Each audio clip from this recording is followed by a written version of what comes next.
Il est bientôt 15 h sur BFM TV. Bienvenue à vous si vous nous rejoignez. Nous sommes ensemble jusqu'à 18 h. Bonjour à tous. Bonjour Cédric. Bonjour Fanny, bonjour à tous. À la une de l'actualité ce dimanche, ces 3 hommes tués du côté de Marseille la nuit dernière. Ça s'est passé à plusieurs endroits de la cité phocéenne. Tout porte à croire qu'il s'agit de règlement de compte. Les détails à suivre avec notre reporter sur place et nos invités. Protocole de niveau 2 pour la rentrée scolaire. Moins de 2 semaines avant le retour en classe, Jean-Michel Blanquer détaille dans le journal du dimanche les conditions d'accueil en classe. Ce sera sans passe sanitaire, en classe présentielle, avec le masque. La vaccination des collégiens et lycéens sera favorisée. Les détails dans notre reportage à suivre. D'importants moyens sont toujours déployés dans le Var. 400 pompiers sont encore sur place pour surveiller une possible reprise de l'incendie qui s'est déclaré lundi. Le vent pourrait raviver le feu qui n'est pas complètement éteint. Le point sur la situation dans quelques instants. Et puis, la femme aux deux amours, bientôt panthéonisée. Emmanuel Macron a donné son accord à l'entrée au Panthéon de l'artiste. Résistante, militante antiraciste Joséphine Baker. La cérémonie devrait se tenir le 30 novembre. Une pétition avait été lancée il y a 2 ans.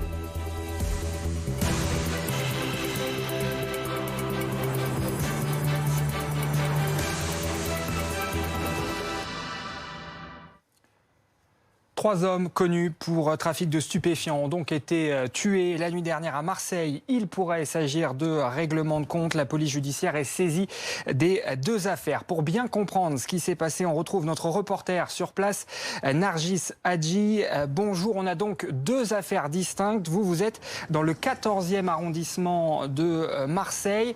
Que s'est-il passé là où vous vous trouvez, c'est-à-dire dans la cité La Marine Bleue la nuit dernière ? Eh bien, selon nos informations, cette nuit, il est aux alentours de minuit dans la cité La Marine Bleue, vous venez de le dire, lorsque deux hommes dans des voitures pénètrent dans la cité. Ils sont munis de Kalachnikov et une fusillade éclate. Les personnes à bord des 2 véhicules s'en prennent à 2 hommes assis dans cette cité, assis sur un muret en train de discuter. Ils leur tirent dessus à plusieurs reprises et les 2 personnes âgées d'une vingtaine d'années et d'une trentaine d'années sont décédées. Ils meurent sous les balles malgré l'intervention des marins-pompiers. Nargis, vous m'entendez? L'autre affaire elle a eu lieu au centre cette fois-ci de Marseille, dans le 4e arrondissement. Des coups de feu et une personne a été emmenée dans un véhicule puis retrouvée calcinée. Exactement, il est aux alentours de 2 h du matin, selon nos informations. Cette fois donc dans le 4e arrondissement de Marseille, vous venez de le dire, à peine 5 km d'ici, lorsqu'une nouvelle fusillade éclate. Selon les témoins, des ravisseurs tirent sur un homme qui est dans sa voiture. L'homme de 27 ans est enlevé sous les yeux de nombreux témoins qui disent voir l'homme tenter de se débattre avant d'être enfermé dans le coffre d'une voiture. Son corps est retrouvé quelques heures plus tard. Il est brûlé vif dans sa propre voiture à quelques kilomètres d'ici. La police judiciaire est saisie pour ces 2 faits. Les auteurs sont toujours en fuite. Et pour le moment, nous avons discuté avec la préfecture de police des Bouches-du-Rhône qui nous a dit que pour le moment, il n'y avait encore aucune interpellation. Merci beaucoup pour ces précisions, Nargis Hadji, donc du côté de Marseille, en compagnie de Juliane Roland. Pour l'heure, on rappelle donc qu'on ne connaît pas les motivations exactes des auteurs. Les enquêtes judiciaires sont en cours, mais tout porte à croire qu'il s'agit de nouveaux règlements de compte. Un fléau, vous allez le voir, qui a déjà fait 11 morts dans les Bouches-du-Rhône depuis le début de l'année. Et à ce sujet, on vous propose d'écouter Rudy Mana, secrétaire départemental du syndicat Alliance Police Nationale des Bouches-du-Rhône. Peut-être que ça commence à devenir limite apocalyptique. On est en quasi-état de guerre. Tous les soirs, il y a 2 morts, 3 morts, des coups de feu, des blessés par balle. Tout laisse penser que ce sont des règlements de compte, que c'est lié au trafic de stupéfiants, tout simplement parce que les techniques employées laissent penser, en tout cas, que ce sont des techniques de grand banditisme. Et ce grand banditisme, en règle générale, ils le font tout simplement par rapport à des trafics de stupéfiants. Moi, de mémoire de flic, 22 ans à Marseille, j'avais jamais vu ça. Autant de morts en si peu de temps, j'avais jamais vu ça. Autant de haine là-dedans, j'avais jamais vu ça. On a vu des gamins de 14 ans se faire tirer dessus et mourir. On a vu des dommages collatéraux avec cette petite de 17 ans qui est morte dans la voiture. C'est-à-dire que là, on touche dans le drame absolu, quoi.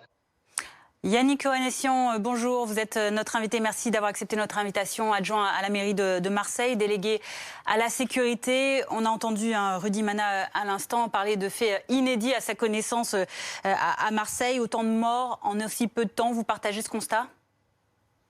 Évidemment, même si sur la dernière décennie, malheureusement, on a connu des épisodes malheureux, dramatiques de ce type. Je pense notamment à 2016 où on avait connu un été chaud avec une recrudescence des règlements de compte. Pour autant, la situation est vraiment problématique, dramatique et exceptionnelle. Des questions se posent évidemment, comme tout le monde, mais comment est-il possible dans cette ville d'avoir une circulation aussi facile des armes de poing ou des armes automatiques pour quelques centaines d'euros? On voit bien qu'il y a un trafic qui est organisé, c'est une bande organisée. Marseille est une plateforme du trafic de la drogue. Et donc tous ces sujets doivent être mis sur la table et doivent maintenant permettre à chacune et chacun, je pense notamment à l'État aussi, de prendre conscience que dans cette ville, on a besoin de moyens conséquents pour lutter contre les trafics de stupes. Vous posez vous-même la question, Yannick Ohanessian, pourquoi finalement autant d'armes circulent du côté de Marseille? Est-ce que vous avez des éléments d'explication? Écoutez, Marseille, qu'on se le dise, c'est un secret polichinelle, je l'ai dit, c'est une plateforme en réalité mondiale du trafic de drogue. On est une ville portuaire, on sait que ça existe depuis très longtemps.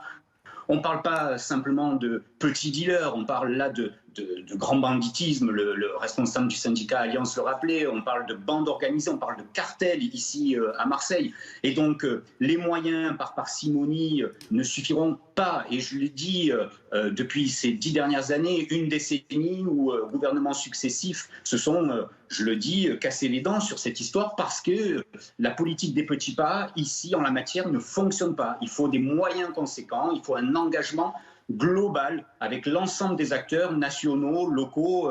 Et en ce sens, le maire de Marseille fera, je pense, des annonces dans les prochaines heures. Mais on a besoin d'un engagement très fort de l'État sur cette question. Donc pour vous, ça veut dire que les moyens mis en place, ces 94 policiers par exemple qui ont été déployés depuis le début de l'année, ça n'a pas été suffisant, il fallait bien au-delà? Et de quelle manière? Et de toute évidence, vous voyez bien, 94 policiers, évidemment, on accueille cela avec enthousiasme, mais ce n'est pas suffisant. Il faut redonner des moyens à la justice, il faut redonner des moyens à la police judiciaire, il faut finalement s'attaquer à ce qui fait le plus mal, c'est-à-dire à l'argent et aux armes. Et pour cela, il faut, je crois, un engagement total et un engagement global, à la fois des acteurs locaux, à la fois des bailleurs sociaux, de l'État, des services de la préfecture. Tout le monde doit se mettre autour de la table parce qu'on voit bien que malheureusement, même si on a des moyens humains supplémentaires, on voit bien que ce n'est pas à la hauteur de la situation. On vit une situation malheureuse et exceptionnelle. Et à ce titre, il faut des moyens dans l'urgence. Merci beaucoup Yannick Ohanessian, adjoint à la mairie de Marseille, délégué à la sécurité, d'avoir réagi sur l'antenne de BFM TV. On va parler maintenant de toute autre chose, de la rentrée scolaire. Ce sera le 2 septembre et il n'y aura pas besoin de passe sanitaire à l'école, ni pour les élèves, ni pour les parents, ni pour les enseignants. Annonce faite par le ministre de l'Éducation nationale dans une interview au Journal du Dimanche. Et face au variant Delta, Jean-Michel Blanquer a détaillé ce protocole de niveau 2. Donc c'est ce qu'il a annoncé pour cette rentrée scolaire. Les détails de Thibaut Grosse. À 10 jours de la rentrée scolaire, beaucoup de parents et d'élèves appréhendent déjà le nouveau protocole sanitaire. J'ai peur que l'école elle sera encore à la maison, qu'on a encore le masque, qu'on ne va pas encore changer de classe. On se dit simplement qu'à un moment donné, il va falloir trouver une réelle solution plutôt que des protocoles bout par bout. Aujourd'hui, dans une interview au Journal du Dimanche, le ministre de l'Éducation veut arrondir les angles. Pas de passe sanitaire à l'école, y compris lors des sorties scolaires, sauf pour celles où les élèves sont en contact avec du public, comme les visites au musée. Au collège ou au lycée, pour les élèves non vaccinés, 7 jours d'isolement obligatoire dès qu'un cas positif est détecté dans une classe. Une mesure difficile à mettre en œuvre selon ce syndicat. On ne sait pas qui est vacciné. Dans nos classes, nous, on n'a pas accès, en tout cas à l'heure actuelle, à cette information. A priori, ça devrait être les autorités sanitaires qui nous disent si Kevin en 4e A est vacciné ou n'est pas vacciné. Là aussi, les ARS ils ont probablement autre chose à faire de leur journée.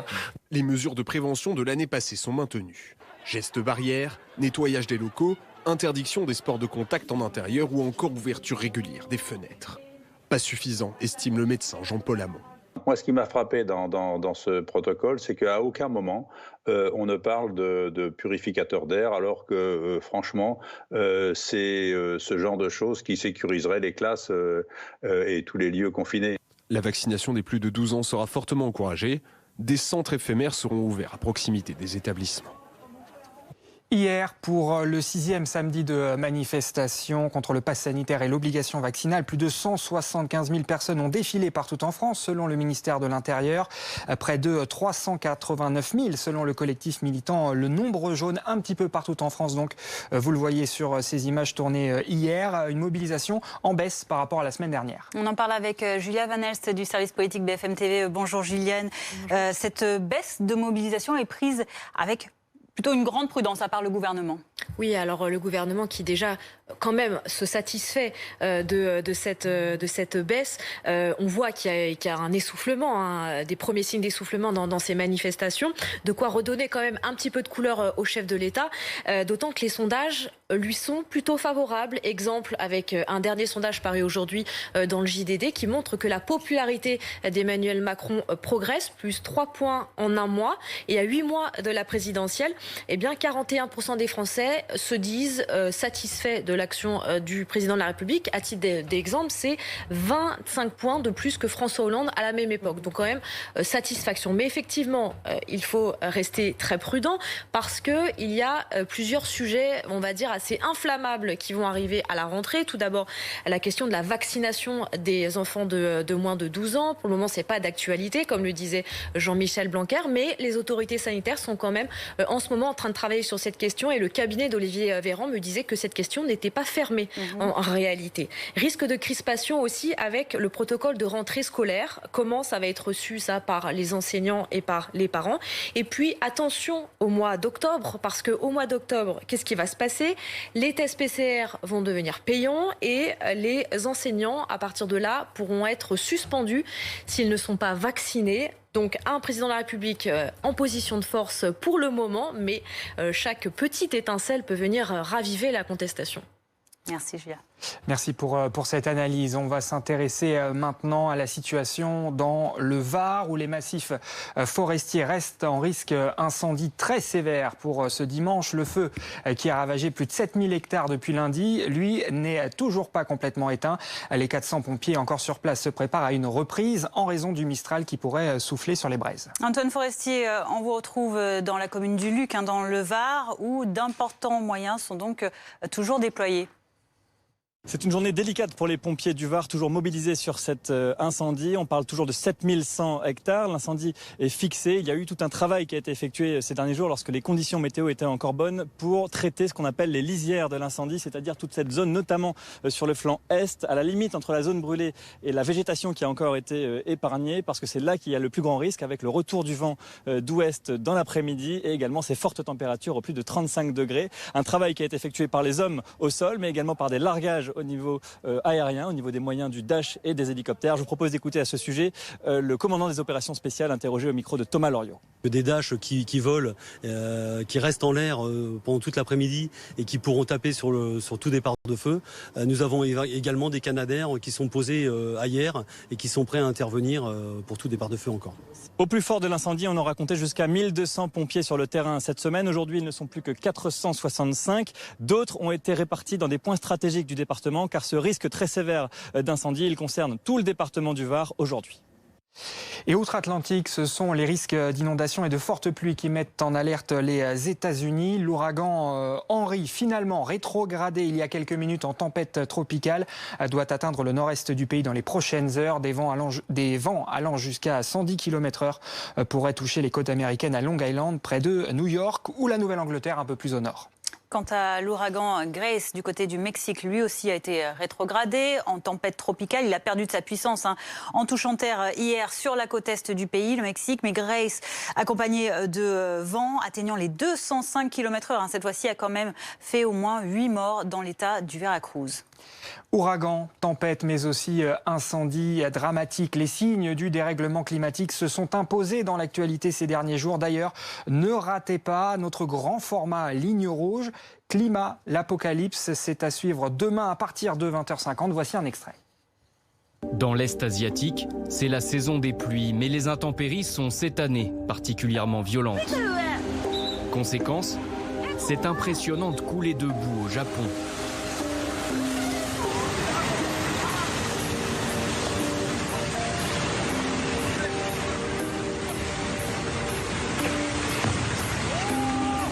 Et des inondations meurtrières dans le centre de la Chine. L'équivalent d'une année de pluie est tombé en 3 jours sur cette métropole. Du jamais vu en 60 ans de relevé météo. Dans le métro, des passagers se retrouvent pris au piège par la montée des eaux. Ces vidéos suffocantes ont vite fait le tour des réseaux sociaux. Des sauveteurs ont fini par briser les vitres. La plupart ont réussi à se frayer un chemin vers la surface, comme ce rescapé. Le courant était très fort. Il a emporté plusieurs personnes. On a failli abandonner, on était épuisés. Mais on s'est accroché à une rambarde, fermement. Et c'est pour ça que j'ai ces bleus sur les bras. Si vous lâchez, vous êtes emporté. Ce jour-là, au moins 12 passagers du métro se sont noyés.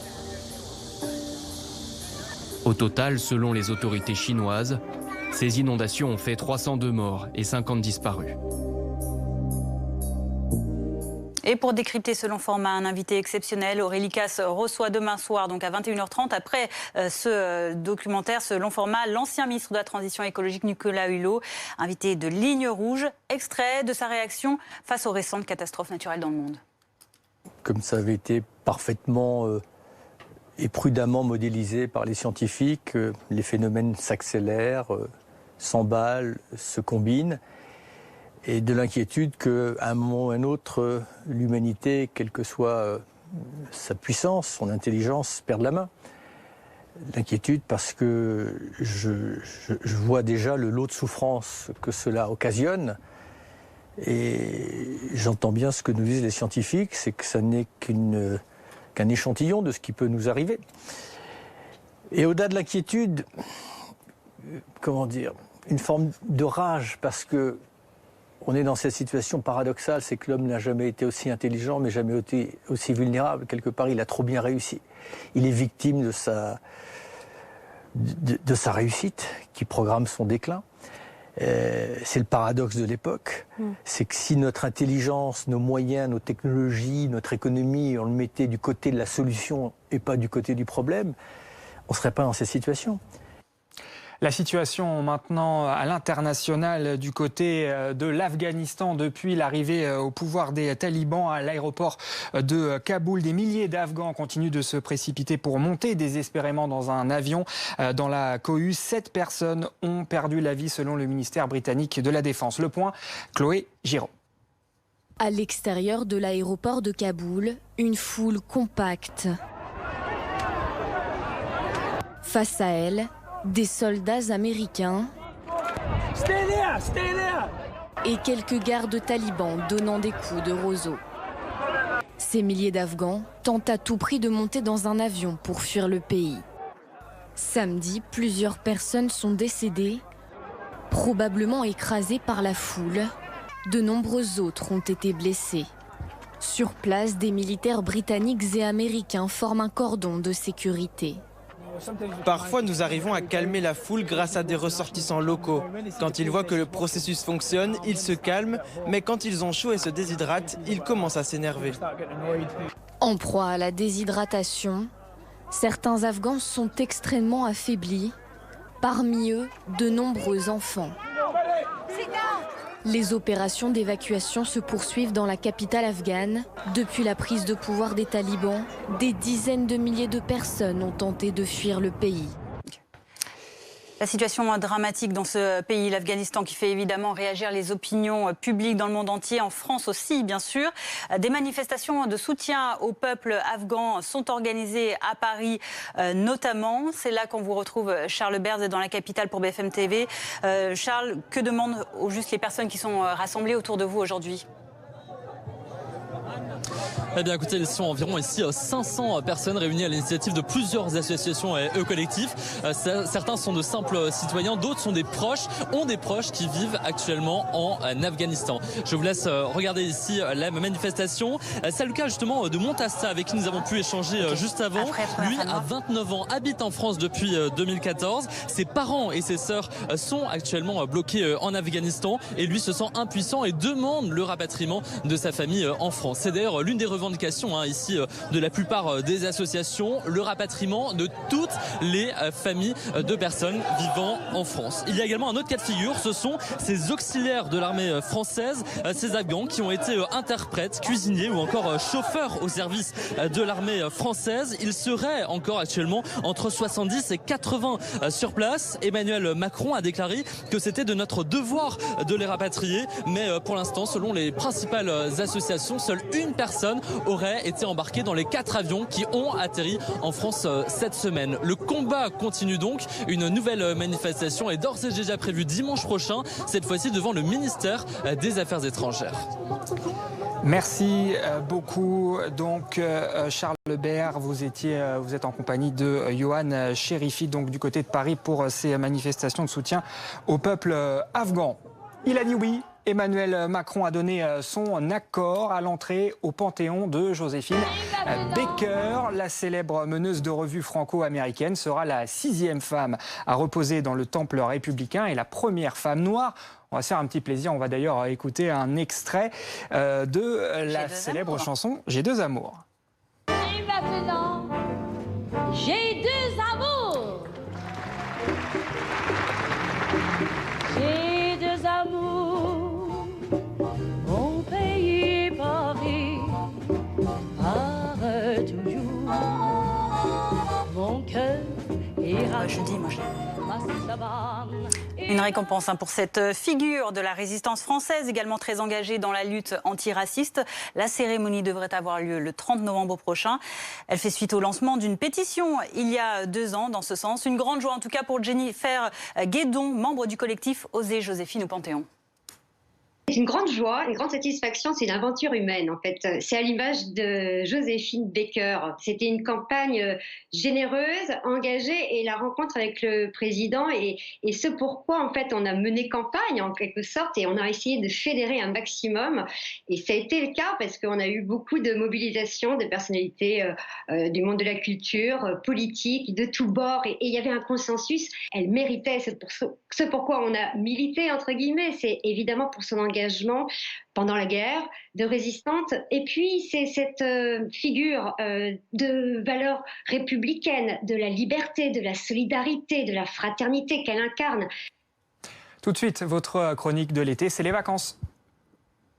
Votre programme avec Magnolia.fr. Changez votre assurance de prêt et économisez sur Magnolia.fr, comparateur en assurance de prêt immobilier.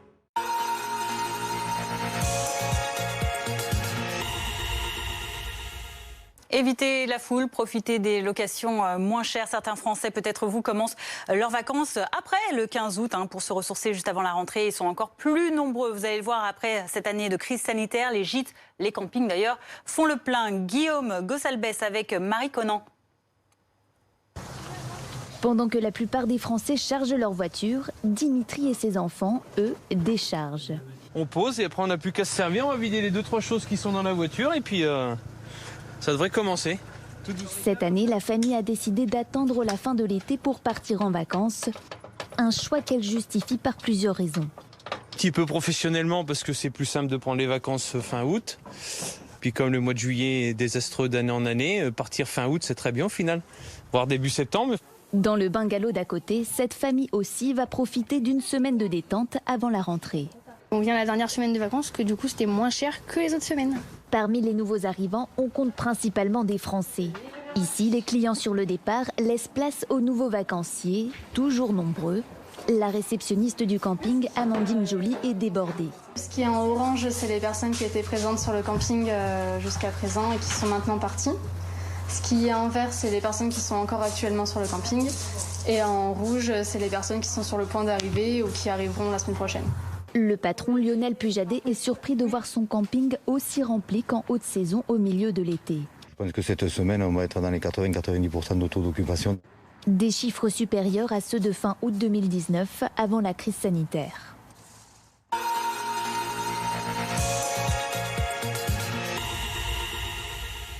Vous avez regardé votre programme avec Magnolia.fr. Changez votre assurance de prêt et économisez sur Magnolia.fr, comparateur en assurance de prêt immobilier. 15h23 sur BFM TV, restez bien avec nous, l'information continue. On va revenir notamment sur ces 3 hommes qui ont été tués à Marseille la nuit dernière. Ça s'est passé à plusieurs endroits de la cité phocéenne. Tout porte à croire qu'il s'agit de règlement de compte. Du lundi au vendredi. Je vous accueille pour vous faire vivre l'actualité. Information, proximité, convivialité. C'est le menu du Déj Info. Du lundi au vendredi, midi, en direct sur BFM TV.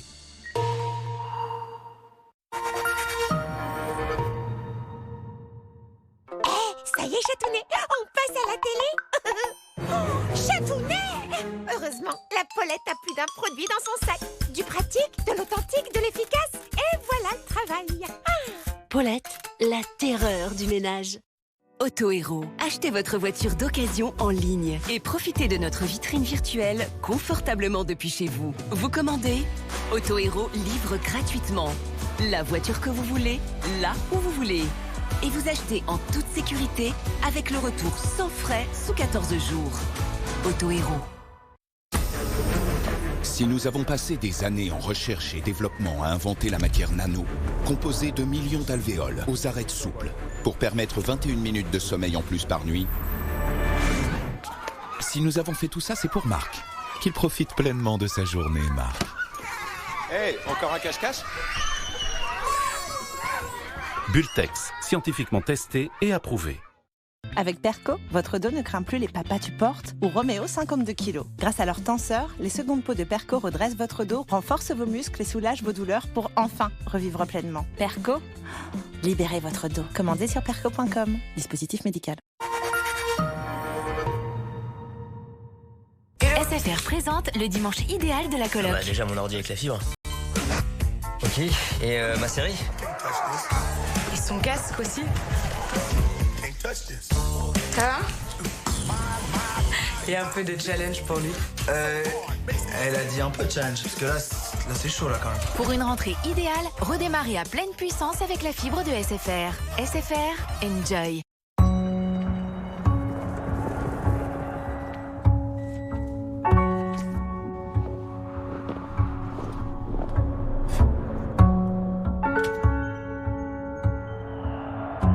Parce que nous sommes tous concernés par l'épilepsie, les AVC, les dépressions, Alzheimer ou encore Parkinson, rejoignez nos 700 chercheurs en faisant un leg. À l'Institut du cerveau, il n'y a pas que les chercheurs qui font avancer la recherche. Torchman Metal, pour des portes blindées ultra sécurisées. Anti-effraction, anti-bruit, anti-froid, anti-feu. Torchman Metal, la résistance certifiée. Suivez l'actualité au plus près de votre vie quotidienne. Voici les 3 grands titres de l'actualité ce jeudi matin. Avec les chaînes locales de BFM. Bonjour Littoral, bonjour à toutes et à tous. Merci d'avoir accepté notre invitation. C'est parti pour les titres. Merci de passer un moment avec nous. BFM en région. Info, trafic, météo, sport, loisirs. Les locales de BFM au plus près de vous. Sur la TNT, les box opérateurs et sur tous vos écrans. La météo avec Mondial Piscine. Mondial Piscine. Des piscines sur mesure conçues pour durer.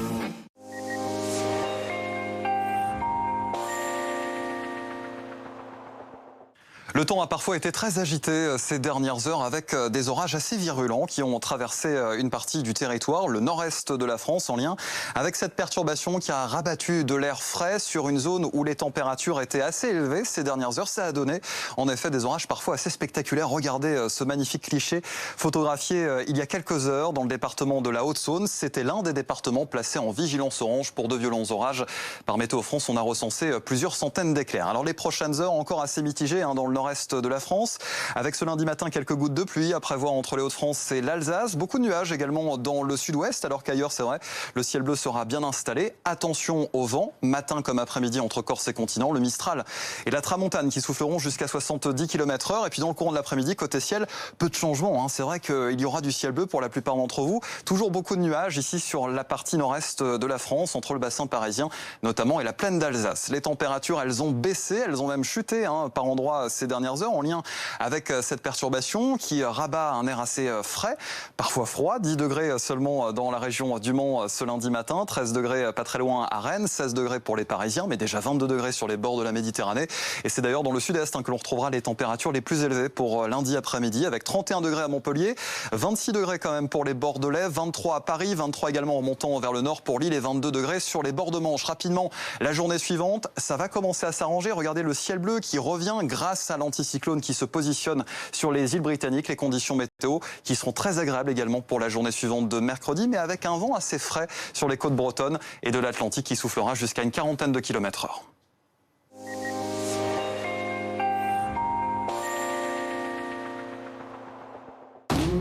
C'était la météo avec Mondial Piscine. Mondial Piscine. Des piscines sur mesure conçues pour durer. Bientôt 15h30, bienvenue à vous si vous nous rejoignez sur BFM TV à la une de l'actualité de ce journal. 3 nouveaux décès à Marseille la nuit dernière, probablement dans des règlements de compte. 2 hommes tués par balle dans le 14e et un autre dont le corps carbonisé a été retrouvé dans une voiture dans le 4e arrondissement. La situation sécuritaire est critique dans la cité phocéenne, 4 jours seulement après la mort d'un adolescent. Notre invité dans ce journal, Stéphane Ravier, sénateur Rassemblement National des Bouches-du-Rhône. Protocole de niveau 2 pour la rentrée scolaire. Moins de 2 semaines avant le retour en classe, Jean-Michel Blanquer détaille dans le JDD les conditions d'accueil en classe. Ce sera sans passe sanitaire, en classe, avec le masque. La vaccination des collégiens et lycéens sera favorisée. Les détails dans notre reportage à suivre. La côte nord-est des États-Unis qui se prépare à l'arrivée de la tempête tropicale Henri. Des vents jusqu'à 110 km/h et de fortes pluies pourraient provoquer des inondations près de Long Island ou de la Nouvelle-Angleterre. La tempête qui avait un temps atteint le stade supérieur d'ouragan de classe 1. Nous serons en direct de Long Island dans ce journal avec Marie Gentric. Et puis, la femme aux 2 amours bientôt panthéonisée. Emmanuel Macron a donné son accord à l'entrée au Panthéon de l'artiste, résistante et militante antiraciste Joséphine Baker. La cérémonie devrait se tenir le 30 novembre prochain. Une pétition avait été lancée il y a 2 ans. 3 nouveaux morts donc dans de possibles règlements de compte. Hier, cette nuit plutôt à Marseille, 2 premiers abattus par arme à feu dans le 14e arrondissement de la ville et l'autre dans le 4e arrondissement. Oui, la police judiciaire est saisie de ces 2 affaires distinctes. Il porte à 4 le nombre de morts par arme rien que cette semaine. Le point avec Francesco Carvelli, Michael Flores et Thibaut Gross. Les policiers interviennent sur le parking de cette cité marseillaise. 2 hommes de 25 et 26 ans viennent d'être abattus de plusieurs balles, les armes des calibres 9 mm et des fusils d'assaut. Les faits se déroulent dans la cité de la Marine Bleue, dans le 14e arrondissement de Marseille. Ce témoin a assisté de loin à la scène. Oui, j'ai fumé la cigarette et je vois que ça court. Et effectivement, bon, le jeune, il a été blessé, je crois, dans la jambe. Et quand il n'a pas pu se mettre, il a essayé de se lever. Quand il a attrapé, il a flingué. Il a tué froidement, quoi. Environ 10 personnes sont arrivées en voiture et ont ouvert le feu sur les victimes. Dans le quartier, les habitants sont sous le choc. On a entendu des coups de feu, pendant quelques minutes, ça n'a pas arrêté. Et après, on entendait les gens crier. Okay. Une fois que ça s'est arrêté, les coups de feu. Un peu plus loin, dans le 4e arrondissement, un autre règlement de compte. Un homme est visé par des tirs, puis est enlevé. Arrivé sur place, les policiers découvrent une voiture incendiée avec un corps calciné à l'intérieur. La victime aurait été brûlée vive. Les 3 personnes décédées étaient connues des services de police pour trafic de stupéfiants. Face à cette multiplication des violences dans la cité phocéenne, le maire de la ville, le maire de Marseille, devrait s'exprimer dans les prochaines heures. C'est ce que nous a annoncé il y a un instant Yannick Oanissian, l'adjoint à la mairie de Marseille, délégué de la sécurité. Comment est-il possible dans cette ville d'avoir une circulation aussi facile des armes de poing ou des armes automatiques pour quelques centaines d'euros ? On voit bien qu'il y a un trafic qui est organisé, c'est une bande organisée. Marseille est une plateforme du trafic de la drogue. On ne parle pas simplement de petits dealers, on parle là de grand banditisme, on parle de cartel ici à Marseille.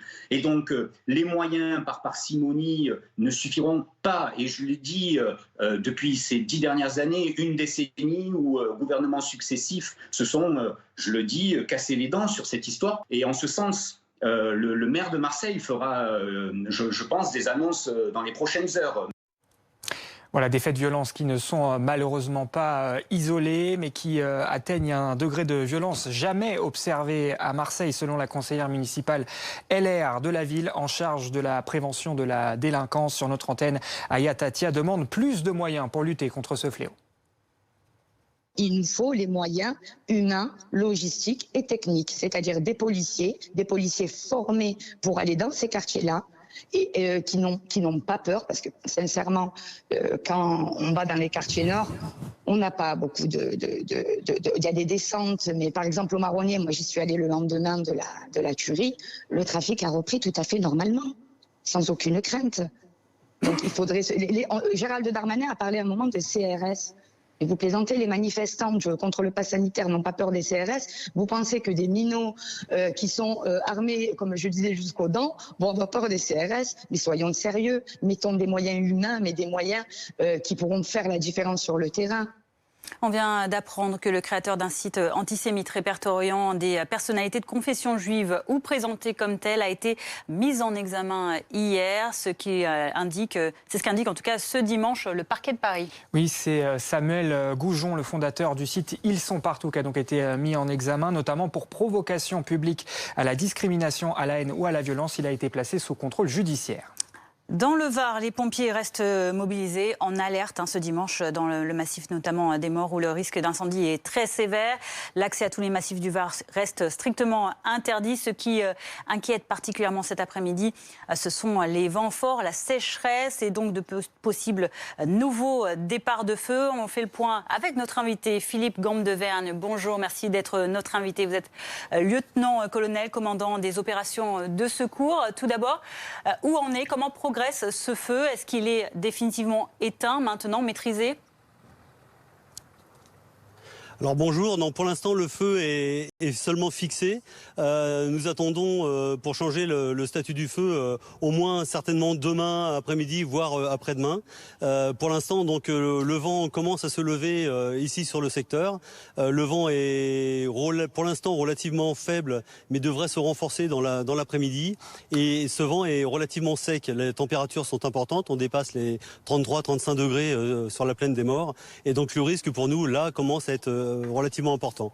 Le feu, au moment où je vous parle, on n'a pas de reprise de feu et on n'a aucune. Le feu est totalement stabilisé pour l'instant, mais on parle toujours de feu fixé et bien sûr pas ni de feu maîtrisé ni de feu éteint. Quels sont les moyens qui sont déployés en ce moment sur place, moyens humains et matériels ? Alors en moyens matériels et humains, donc en moyens matériels, on a plus de 19 groupes feux de forêt sur le feu, ce qui représente environ 465 personnes sapeurs-pompiers donc répartis autour de l'incendie. Mais le dispositif dans le Var est bien plus important puisqu'on a en plus la sécheresse et le vent fort est sur l'ensemble du département. Donc nous avons aussi des groupes feux de forêt répartis sur l'ensemble du département, ce qui nous amène à dépasser les 1000 personnes. On est à 1100 ou pas loin de 1200 personnes réparties sur l'ensemble du département et à destination de la lutte contre les feux de forêt. Parce que la crainte pour cet après-midi, concrètement, c'est ce Mistral, des vents allant jusqu'à quelle vitesse sont attendus ? Alors on nous avait annoncé des vents à 30-40 km/h, mais surtout des rafales pouvant aller à 50 ou 60 km/h sur les reliefs, donc sur les crêtes. Donc c'est ça que nous craignons. En fait, nous craignons une petite reprise de feu mal placée qui pourrait partir dans le vert assez rapidement et qui pourrait de nouveau générer un feu important. Donc pour ça, on a des engins vraiment répartis de partout. On a également la sécurité civile, un Dash en guet armé au-dessus des départements, et nous avons donc bien sûr nous pourrons avoir l'appui des moyens aériens varois, à savoir des hélicoptères bombardiers d'eau, ou nationaux, donc les Pélicans, les Canadair. On va préciser qu'aujourd'hui, dans le Var, les massifs forestiers sont strictement interdits au public. On va rappeler aussi que le feu dont on parle a commencé lundi. Est-ce que vous en savez plus sur l'enquête en cours? On a parlé un temps d'une possibilité d'un jet de mégots de cigarettes comme étant à l'origine de ce feu. Vous en savez plus? Non, pour l'instant non. En plus, franchement, je me suis pas renseigné, mais je pense que l'enquête est en cours et c'est des enquêtes qui sont toujours relativement longues, donc j'ai vraiment aucune information à ce sujet-là.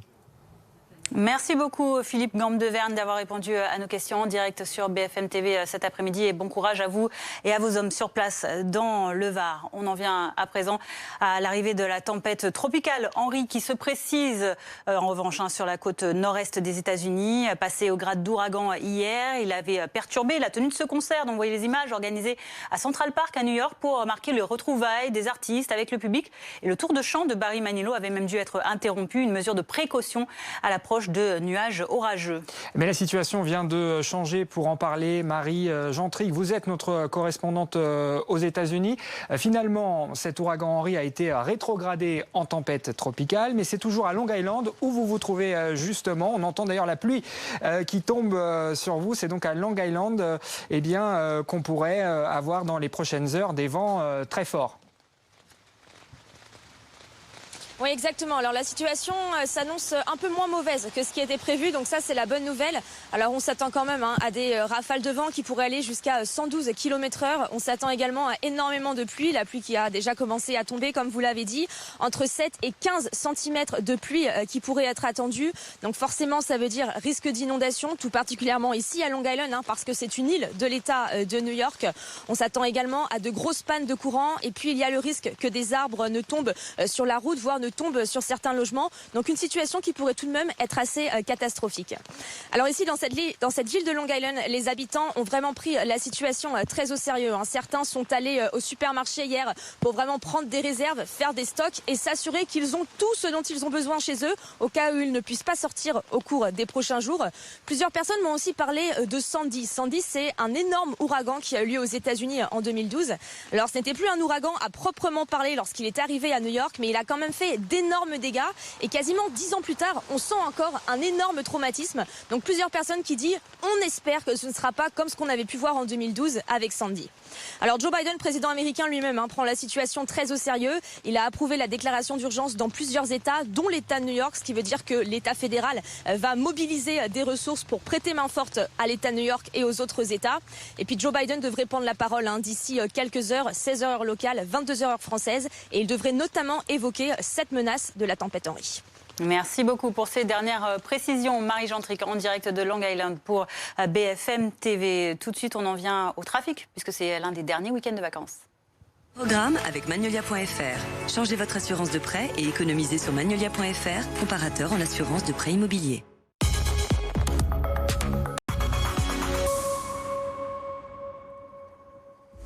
Et l'infotrafic, vous le voyez aujourd'hui, c'est vert dans le sens des départs, c'est orange dans le sens des retours au niveau national. En revanche, attention, vigilance dans la vallée du Rhône et dans le sud-est, la journée est classée rouge par bison futé.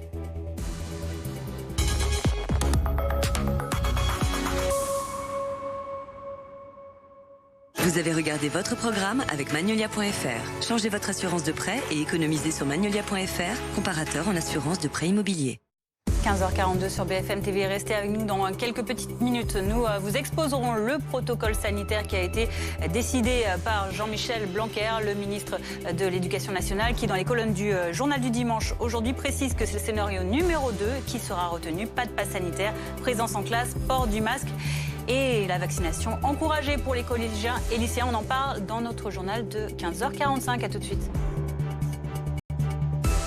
Du lundi au jeudi, Calvi 3D, c'est le direct, le débat, le décryptage. Dès 18h50, je vous donne rendez-vous pour Calvi 3D. Pour savoir, pour comprendre, pour débattre, je reçois les meilleurs experts et les acteurs de l'actualité. Calvi 3D, du lundi au jeudi, 18h50, en direct sur BFM TV.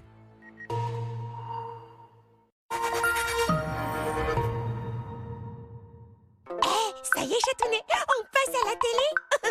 Oh, Chatounet! Heureusement, la Paulette a plus d'un produit dans son sac. Du pratique, de l'authentique, de l'efficace. Et voilà le travail. Paulette, la terreur du ménage. Ben & Jerry's vous présente les nouveaux Cookie Dough Twist. 2 recettes gourmandes pour décoller de plaisir. Une onctueuse crème glacée à la vanille avec un cœur moelleux de pâte à cookies pour un tourbillon de gourmandise. Ben & Jerry's, Peace, Love and Cookie Dough. Torchman Metal, pour des portes blindées ultra sécurisées. Anti-effraction, anti-bruit, anti-froid, anti-feu. Torchman Metal, la résistance certifiée. Alors, nouvelle voiture? Ouais, acheté d'occasion hier sur Aramis Auto et livré aujourd'hui devant chez moi.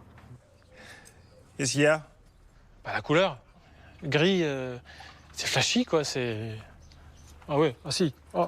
Certains auront du mal à l'accepter. La voiture idéale est sur Aramis Auto. Trouvez la vôtre sur aramisauto.com. Découvrez la nouvelle création éphémère l'or. Une sélection rare de cerises de café jaune d'Arabica Katouaï pour un plaisir unique. À tout moment, la vie peut basculer. Le monde peut s'arrêter. Maladies infectieuses, cancer, Alzheimer. Faites avancer la recherche. Léguez sans droit de succession à l'Institut Pasteur.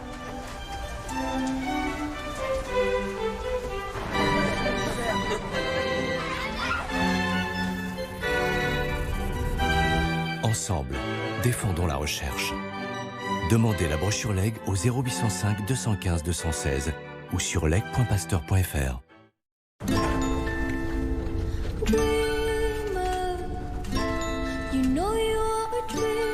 Allô, station orbitale ici la Terre, vous me recevez? Retour à la base, le poulet va refroidir. Roger, bien reçu.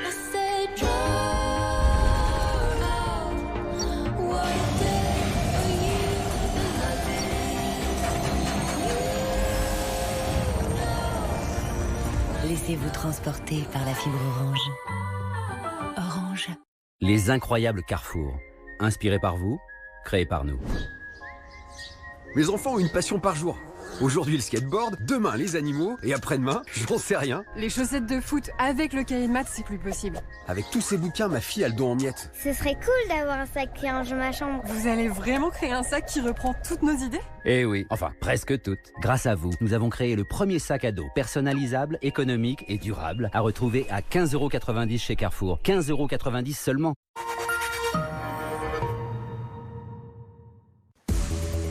15h45 sur BFM TV. Merci d'être avec nous. À la une de l'actualité ce dimanche, 3 hommes ont été tués à Marseille la nuit dernière.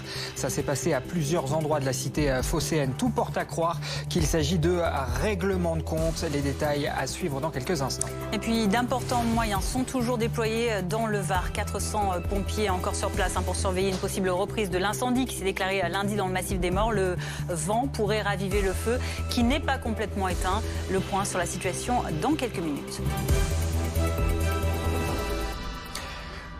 Moins de 2 semaines avant la rentrée des classes, Jean-Michel Blanquer précise dans les colonnes du journal du dimanche. Aujourd'hui donc, le protocole sanitaire qui sera appliqué dans les établissements. Le ministre retient le scénario numéro 2, donc pas de passe sanitaire, présence en classe et port du masque dès le niveau élémentaire. Par ailleurs, l'accès à la vaccination sera facilité pour les collégiens, les lycéens et leurs enseignants. Rentrée 2021, mode d'emploi, Guillaume Barqui. Le plan s'appelle « Objectif zéro école fermée » et se résume en 4 points. Tout d'abord, pas de passe sanitaire pour aller à l'école à la rentrée. Une mesure valable dans l'enceinte de l'établissement comme durant les sorties scolaires. Mais pour certaines, il faudra montrer le fameux code QR dans les lieux en contact avec le public, comme les musées par exemple. Deuxième point, l'isolement pendant 7 jours de chaque collégien ou lycéen testé positif s'il n'est pas vacciné ou immunisé. Une différence de traitement que le ministre de l'Éducation assume. Nous partons de la même règle que pour le reste de la population. Une personne cas contact qui est vaccinée n'est pas soumise à une période d'isolement. Troisième point, la campagne de vaccination. Jean-Michel Blanquer souhaite mettre en place un centre par établissement. Certains syndicats craignent que ce nouveau protocole change dans les prochaines semaines ou prochains mois, comme l'explique Jean-Rémy Girard du syndicat national des lycées et collèges. L'état d'esprit il est un peu blasé. On va devoir surveiller ce qui se passe d'une semaine sur l'autre si on ne doit pas modifier, changer un certain nombre de mesures qu'on est en train d'appliquer. On a passé toute l'année scolaire dernière dans des conditions qui n'étaient pas simples et on sent bien que c'est pas fini. Enfin, les mesures de prévention comme les gestes barrières ou le nettoyage des locaux ne changent pas. Par précaution, les sports de contact en intérieur seront toutefois interdits. Jean-Michel Blanquer souhaite également la généralisation de capteurs de CO2 dans les classes.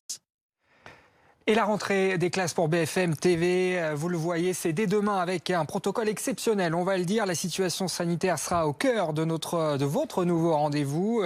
Calvi 3D, Yves Calvi qui recevra à 18h50 le ministre de la Santé, Olivier Véran. Et notre autre invité de marque de la rentrée sera Nicolas Hulot, l'ancien ministre de la Transition écologique, sur le plateau de Ligne Rouge avec Aurélie Casse dès 21h30 après la diffusion de notre long format Climat, l'Apocalypse.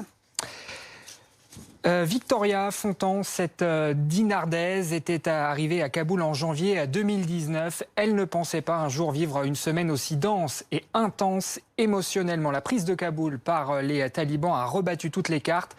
Pour elle, un objectif, revenir en France. C'est fait désormais. Le point, Adrien Portran. C'est un sourire de soulagement. Victoria Fontan retrouve le sol français après avoir vécu pendant une semaine dans la crainte et l'incertitude. Retour sur 6 jours de sa vie où tout a basculé. C'est un réveil amer dans la capitale afghane ce lundi 16 août. Les talibans se sont emparés la veille de Kaboul. Victoria Fontan tente de fuir le pays. Évacuée de son université, elle se calfeutre dans un baraquement à 10 km de l'aéroport. Je suis toujours dans le même campement d'une compagnie de sécurité privée près de l'aéroport. La situation est toujours tendue. L'avion est là, donc j'ai jusqu'à ce soir pour arriver à l'endroit où tous les Français sont ralliés.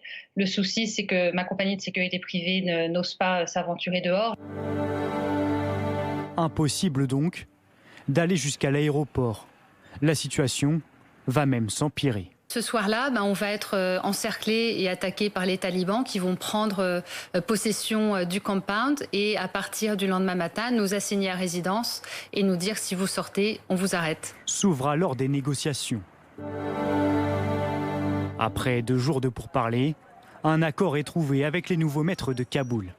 $300 par personne versés aux talibans. En échange, ils escortent Victoria Fontan et son équipe. Vendredi matin très tôt, nous avons finalement pu quitter notre compound et je dois dire qu'on s'en est bien sorti. On était aux mains du groupe Akali qui est l'aile la plus extrême du mouvement taliban. Je dois dire que jusqu'à ce qu'on arrive à l'aéroport de Kaboul, on n'en menait pas large. À minuit 30 ce samedi, elle embarque dans un premier vol direction Abu Dhabi avant de fouler cette fois-ci le sol de Roissy en fin de soirée. Lundi, je prépare la rentrée des classes. Et puis, on est censé commencer le trimestre en France. La rentrée des classes en Afghanistan, en ligne. Cette mission de l'université, il faut vraiment qu'elle continue absolument et je serai là jusqu'au bout. Jusqu'au bout, pour prôner ce qu'elle fait de mieux, la paix et la liberté. Dans l'actualité également, la femme aux 2 amours, bientôt panthéonisée. Emmanuel Macron a donné son accord à l'entrée au Panthéon de l'artiste, de la résistante, de la militante antiraciste Joséphine Baker. La cérémonie devrait avoir lieu le 30 novembre et une pétition avait été lancée il y a 2 ans. Bonjour Laurent Kupierman. Bonjour. Merci d'être avec nous sur le plateau de BFM TV. Vous êtes l'un des auteurs, vous êtes en tout cas à l'initiative de cette pétition qui a été lancée il y a 2 ans pour panthéoniser Joséphine Baker. Pourquoi c'était important pour vous? Alors d'abord, je veux préciser que c'est Régis Debray qui en premier avait eu cette idée. En 2013, il avait fait un papier dans Le Monde et je dois dire que j'avais trouvé son idée juste et lumineuse. Et comme ça n'avait pas été suivi d'effet, j'ai repris l'idée, je l'ai relancée avec d'autres. Il y a Pascal Horry de l'Académie française, il y a Pascal Bruckner, il y a Jennifer Guédon, il y a Laurent Voulzy, Brian Baker bien entendu. Et j'ai oublié votre question. Pourquoi vous avez décidé justement de relancer du coup cette pétition, en tout cas de cet appel à la panthéonisation? Pourquoi? Parce que il nous semble que cette panthéonisation fait sens. Parce que Joséphine Baker est une femme courageuse, une femme libre, qui s'est engagée puissamment dans tout ce qu'elle a fait, que ce soit dans son parcours artistique. Évidemment, une fois qu'elle est devenue française par mariage en 1937, quand elle a épousé Jean Lyon, Jean Lévy, le fondateur de La Pie qui chante. Voilà, parce qu'elle est née en 1906, on va dire, dans le Missouri, aux États-Unis. Voilà, elle est américaine. Elle est née américaine, dans une famille extrêmement pauvre. Elle avait tout contre elle. Elle est née dans un pays où il y avait la ségrégation. Des bus pour les Blancs, des bus pour les Noirs, des restaurants pour les Blancs, des restaurants pour les Noirs. Elle a été mise au travail dès l'âge de 9 ans. Elle avait vraiment tous les obstacles devant elle et elle les a surmontés. Joséphine Baker, c'est la femme qui illustre bien que tout est possible. Et est-ce qu'elle illustre bien aussi les valeurs de la République française? Bien Parce qu'on imagine que pour entrer au Panthéon, il faut quand même un certain nombre de critères. Alors le Panthéon, c'est pas le top 50. Pour rentrer au Panthéon, il faut avoir porté un message qui contribue aux valeurs civiques de la nation. Donc c'est le cas de Joséphine Baker. Elle illustre parfaitement la République des droits et des devoirs. Les droits, on en a parlé, l'égalité homme-femme, elle est une femme qui porte ces valeurs-là, par sa liberté. Le devoir, c'est que dès la guerre déclarée en 1939, elle va voir le commandant Aptet au 2e bureau et elle lui dit « La France m'a tout donné, je vous donne ma vie, faites de moi ce que vous voulez ». Et elle s'engage dans les armées françaises.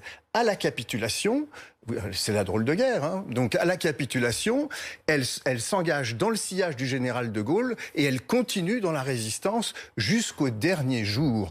Après, elle s'engage aussi dans la lutte contre le racisme. Alors, dans son pays d'origine, aux côtés de Martin Luther King, où elle est lors de la marche de Washington, c'est la seule femme qui est présente. Mais elle est présente comment ? Elle vient avec son uniforme de l'armée de l'air française. Elle vient en tant que Française. Absolument, avec toutes ses médailles françaises, toutes ses décorations. Donc elle vient absolument en tant que Française. Elle a choisi la France, c'est son pays. Donc, et puis il y a aussi ses engagements aux côtés de la LICRA qui deviendra la LICRA, la lutte contre le racisme, l'antisémitisme. Dans un moment comme celui d'aujourd'hui, où on voit que chacun se replie sur ses identités, quelles qu'elles soient, son orientation sexuelle, ses origines, peu importe. Eh bien, c'est bon pour la nation d'avoir quelqu'un qui nous permette de nous rassembler, de faire bloc, de faire unité. Parce que votre pétition que vous avez lancée, elle avait réuni autour de 40 000 signatures, c'est ça, tout à fait. Pourquoi maintenant, à votre avis? Pourquoi Emmanuel Macron décide maintenant de prendre cette décision et de vous suivre finalement? Eh bien, je pense que les combats qu'incarne Joséphine Baker résonnent puissamment aujourd'hui. On a vraiment besoin d'un exemple comme le sien pour se rassembler, se réunir, comme ce qu'elle a fait aussi avec la tribu Arc-en-Ciel. C'est assez remarquable. Elle avait perdu son enfant avec Jean Lyon, donc elle ne pouvait plus avoir d'enfant. Vous regardiez la photo, c'est pour ça que ça vous a troublé. Oui, tout à fait, j'ai été troublé par la photo. Elle a adopté 12 enfants venus des 4 coins du monde et elle s'en est occupée d'une manière tout à fait remarquable. C'est une femme qui est extrêmement courageuse et moi j'avoue que ça fait du bien. On imagine votre satisfaction et on la partage en tout cas. Merci beaucoup Laurent Kupferman d'avoir répondu à nos questions sur ce plateau aujourd'hui. On le rappelle, vous êtes essayiste et donc à l'initiative de cette pétition lancée il y a 2 ans qui aboutit aujourd'hui à la panthéonisation de Joséphine Baker. Restez avec nous, 15h56 sur BFM TV. Dans un instant, nous reviendrons sur ces 3 nouveaux décès. Rien que la nuit dernière à Marseille, 2 dans le 14e arrondissement, 2 hommes tués par balle, un autre retrouvé carbonisé dans le coffre d'une voiture dans le 4e arrondissement de la ville. On en parle dans un instant. Le maire devrait parler cet après-midi à ce sujet.